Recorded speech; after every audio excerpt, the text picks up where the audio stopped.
মালিক আল্লাহ বিশ্বাস করেন না? তো আমি তো বলতেছি ওই কথাই যে ক্ষমতার মালিক কে? আপনি আয়াতের অর্থ বুঝবেন না? আয়াত দিয়ে তো মাহফিল হচ্ছে। কিসের রাজনীতি? না না, কিসের রাজনীতি? আপনি কিছু বোঝেন? আমি যে কথা বলতেছি এটা করেন না, এটা রাজনীতি কই? রাজনীতি কই? আচ্ছা, আপনি ভয় পাচ্ছেন?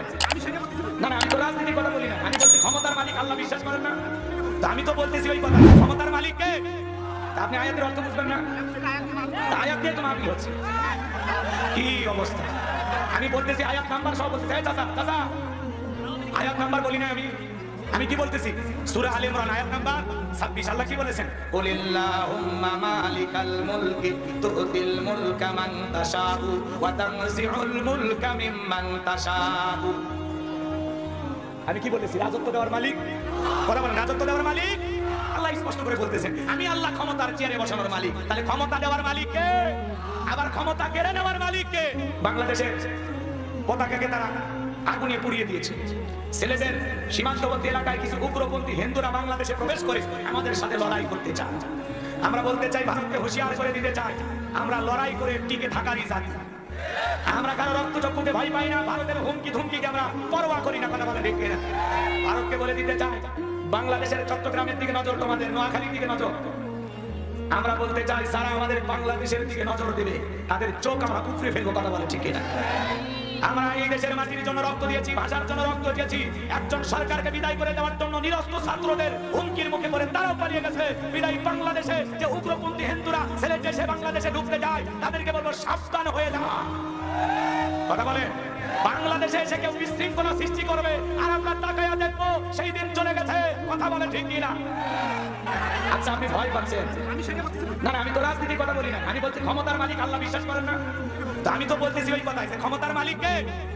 আপনি আয়াতের অর্থ বুঝবেন না? আয়াত দিয়ে তো মাহফিল হচ্ছে। কিসের রাজনীতি?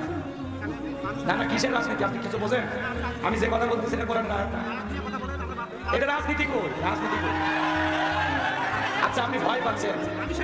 না না, আমি তো রাজনীতির কথা বলি না, আমি বলছি ক্ষমতার মালিক আল্লাহ বিশ্বাস করেন না? তো আমি তো বলতেছি ওই কথাই যে ক্ষমতার মালিক কে? আপনি আয়াতের অর্থ বুঝবেন না? আয়াত দিয়ে তো মাহফিল হচ্ছে। কি অবস্থা! আমি বলতেছি আয়াত নাম্বার সব বলতেছি। চাচা চাচা, আয়াত নাম্বার বলি না আমি। আমি কি বলতেছি? সূরা আলে ইমরান আয়াত নাম্বার 26। আল্লাহ কি বলেছেন? নিজের দেশে থেকে যত খুশি লাফান, বাংলাদেশে পা রাখবেন না। এ কথা কোন আপনারা? আমাদের অস্তিত্বের ব্যাপার। আমাদের সামনে খুব কঠিন দিন অপেক্ষা করতেছে। কথা বলে ঠিক না? আমাদের কঠিন দিন অপেক্ষা করতেছে। আমরা যদি তাদের এই শেষ খেলায় মোকাবেলা করতে পারি, আমার বিশ্বাস ওরা জীবনে কোনোদিন মাথা চালা দিতে পারবে না। আর ওদেরকে বলতে চাই, আমাদের বাংলাদেশের পতাকাতে আগুন লাগিয়েছে। বাংলাদেশের হাই কমিশন যে অফিসটা ভারতে আছে, সেই অফিসে ওরা ভাঙচুর করেছে, তাণ্ডব চালাইছে, পতাকাতে আগুন লাগিয়েছে, বাংলাদেশকে বিকৃতি করে স্লোগান দিতেছে, আবার বাংলাদেশে ঢুকতে চায়। কারণ ভারতের দালা এই চিন্ময় চন্দ্র দাস, তাদের এই প্রভু গ্রেপ্তার হওয়ার কারণে, ইসকনের জঙ্গি সংগঠনের নেতা গ্রেপ্তার হওয়ার কারণে ভারত টেনশনে পড়ে গেছে।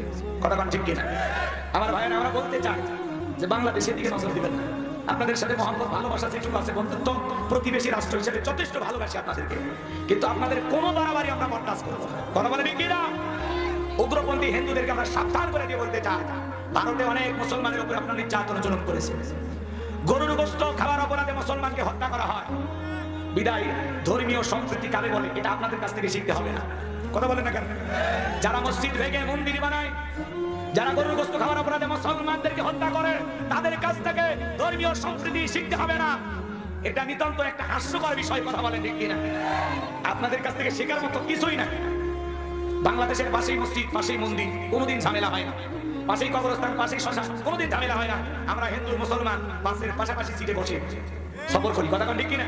আমরা হিন্দু মুসলমান এক দোকানে বসে পাশাপাশি চা খাই। কথা বলে ঠিক কিনা?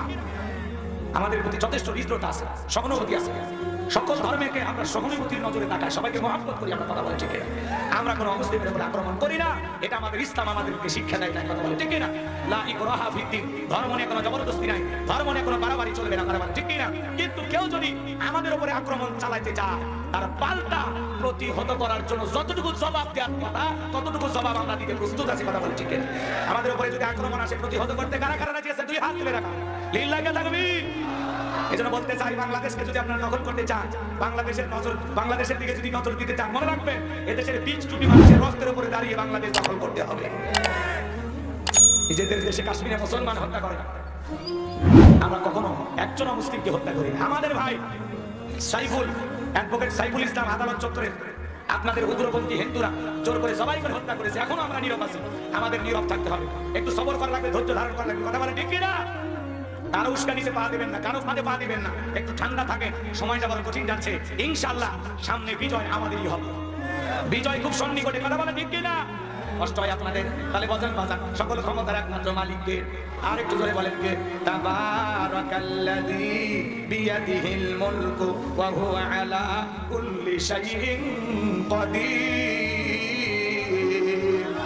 মহামান্বিত সেই সত্তা যার হাতে সর্বময় কর্তৃত্ব, রাজত্ব পাওয়ার ক্ষমতা, তিনি হলেন সব বিষয়ের উপরে ক্ষমতাবান। তাহলে সকল ক্ষমতা একমাত্র কার হাতে? আর একটু জোরে বলেন না, কার হাতে? আল্লাহর চাইতে বড় ক্ষমতাধর কেউ নাই। কথা বলে ঠিক কিনা? এই পৃথিবীর জমিনে আল্লাহ রাব্বুল আলামিন যত মানুষকে ক্ষমতার চেয়ার দেয়, এরা হলো ভাড়াটিয়া। আজ ক্ষমতায় আছে, কালকে থাকবে না। বলে তো বাজান ক্ষমতা দেওয়ার মালিক কে? আল্লাহ রাব্বুল আলামিন বলেন, কুলিল্লাহুম্মা মালিকাল মুলকি তুতিল মুলকা মান তাশাউ ওয়া তানজিউল মুলকা মিম্মান তাশাউ ওয়া তুইজ্জু মান তাশাউ ওয়া তুযিল্লু মান তাশাউ বিয়াদিকাল খায়র ইন্নাকা আলা কুল্লি শাইইন কাদির। আমার আল্লাহ রাব্বুল আলামিন জানিয়ে দিলেন সূরা আলে ইমরান আয়াত নাম্বার 26, আল্লাহ পাক জানিয়ে দিলেন রাজত্ব দেওয়ার মালিক আমি আল্লাহ, ক্ষমতা দেওয়ার মালিক কে? ক্ষমতা দিলে যে লোকটাকে সম্মান দেওয়া হলো এটা না, ক্ষমতার সম্মান দুইটা ভিন্ন জিনিস। এই পৃথিবীর জমিনে অনেক মানুষকে আল্লাহ ক্ষমতার চেয়ারে বসাইয়া সুতারে বাড়ি খাওয়াইয়া চেয়ার থেকে নামাইছে। আপনার কথা বলে নাকি?